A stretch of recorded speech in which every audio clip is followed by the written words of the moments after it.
Okay, sa video na to, tuturo ko sa inyo kung paano mag-translate ng China ROM na Android phone to global ROM. So, ito yung Xiaomi phone. I-convert natin siya as global ROM. Papalitan natin yung language niya. Tapos, i-install natin siya ng Play Store, yung Google Play Store. So, kung makikita nyo, Chinese yung mga pangalan ng ayan, Chinese yung text niya. Ibig sabihin China ROM ito. Ito yung default China ROM na language. So, ang gagawin natin, papalitan natin siya ng language. So, para mapalitan nyo siya ng language, click mo lang tong gear icon. Ito yung settings. Click mo lang yan. So, yan sa settings. Yan, makikita nyo Chinese yung language. Punta lang kayo dun sa meron 3 tuldok. So, yan. Yung icon na may 3 tuldok, katabi niya yung gear icon, tsaka yung battery. So, kadalasan ganyan yan sa gantong update. Yan, yung 3 tuldok na yan. Click mo yan. Pindutin mo yan. Tapos, yung pangalawang option dito. Maraming option. Doon sa taas, yung pangalawang option, yun yung piliin mo. Yan, yung pangalawang option. Tapos, yung pangunang option, pagkatapos nun. Ito yung language settings. Yan. So, makikita mo na yung language settings. Ito yung English. So, Chinese, mga Hindu. Click mo tong English. So, yan.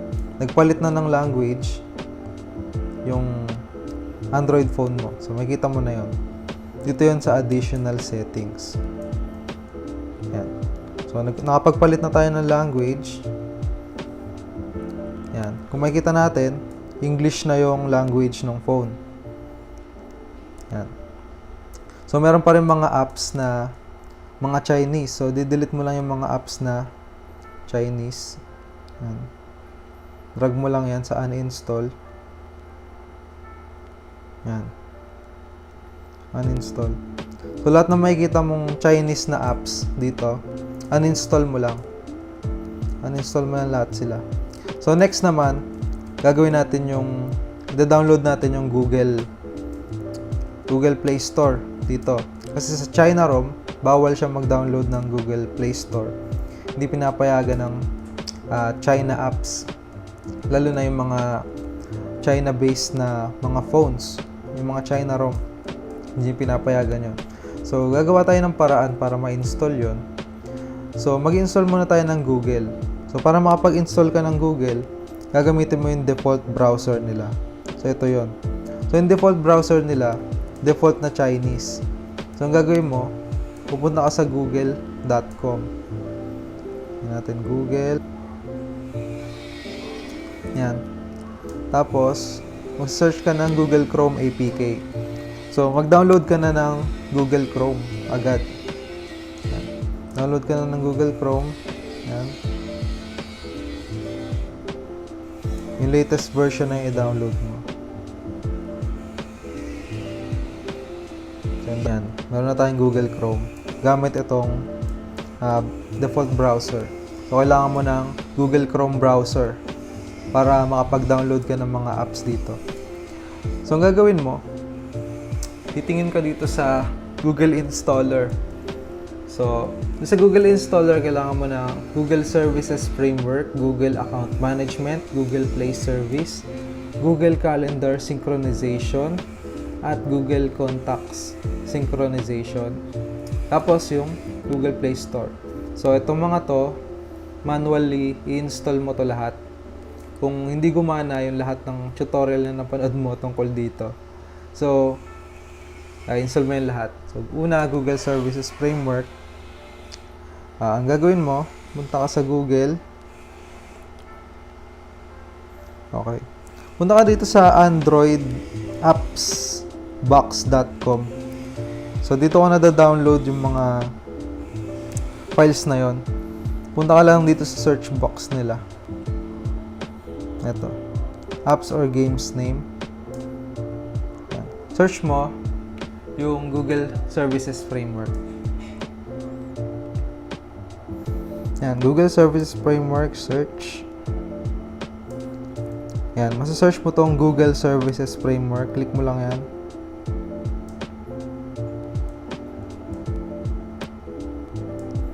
Yan, tapos download APK. Download from secure server. Yan. Okay mo lang yan. Na-download na siya. Open mo.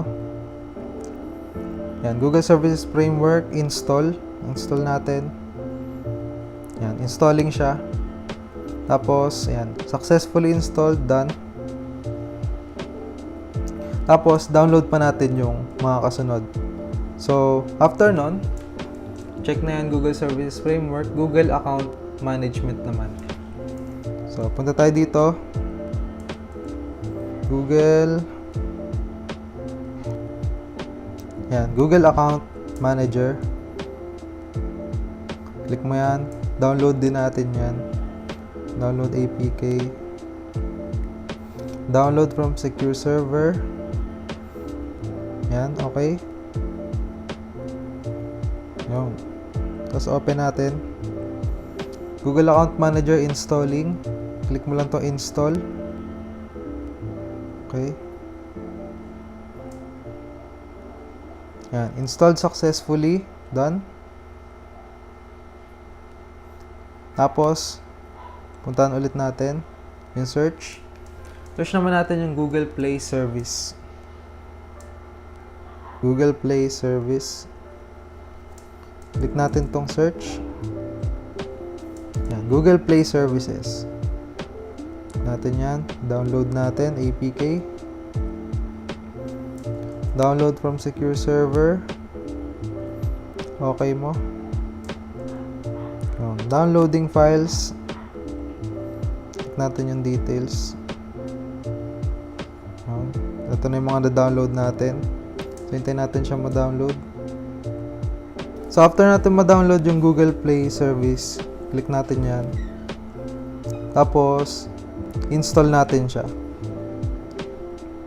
Yan. Install. Install successfully. Click mo yung done.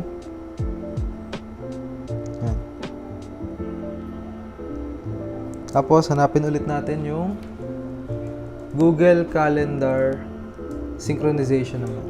So, kadalasan ng pangalan yan, Google Calendar Sync. Yan, Google Calendar Sync.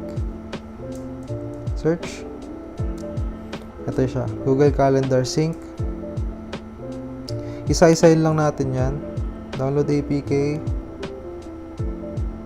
Download from secure server. Oops.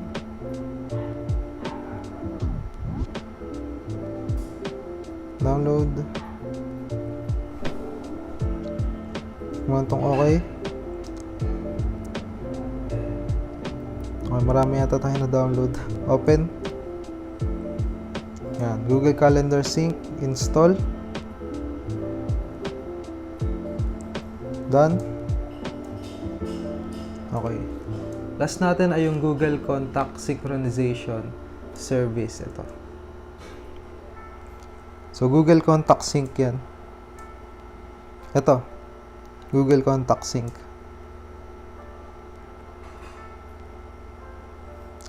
Download natin from secure server. Okay mo lang yan. Open. Install. Yun, installed successfully Google Contact Sync. So, na-install na natin lahat. Isa na lang yung i-install natin yung panghuling-huli, yung Google Play Store na. Search. Dito mo na i-download yung Google Play Store. Yan yung last na i-download natin. Download mo yan. From secure server.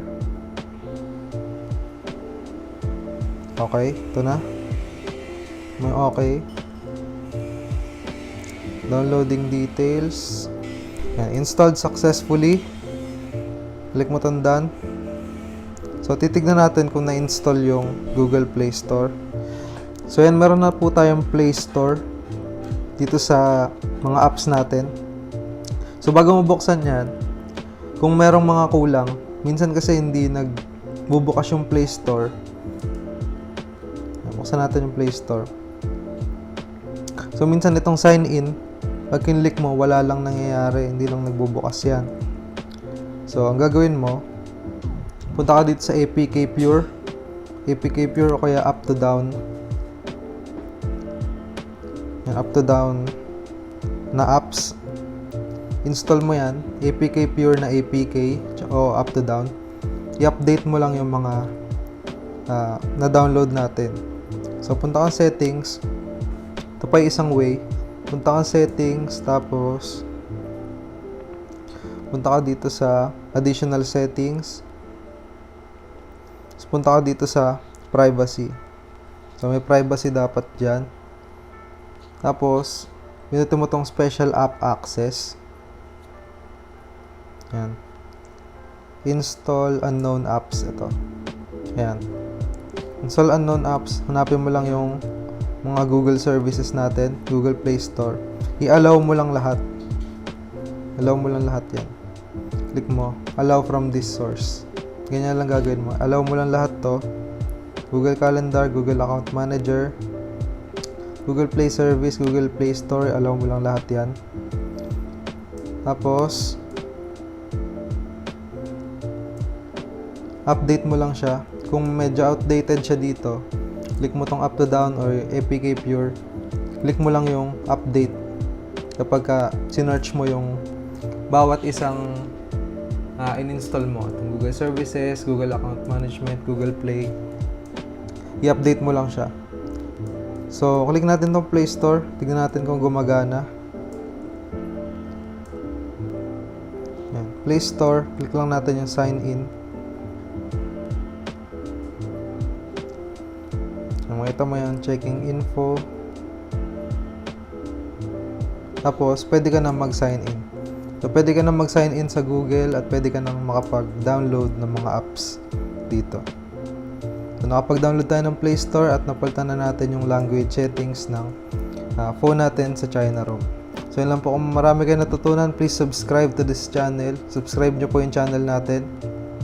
At kung gusto nyo pa ng mga phones, kung gusto nyo bumili ng mga phones, punta lang kayo doon sa page namin.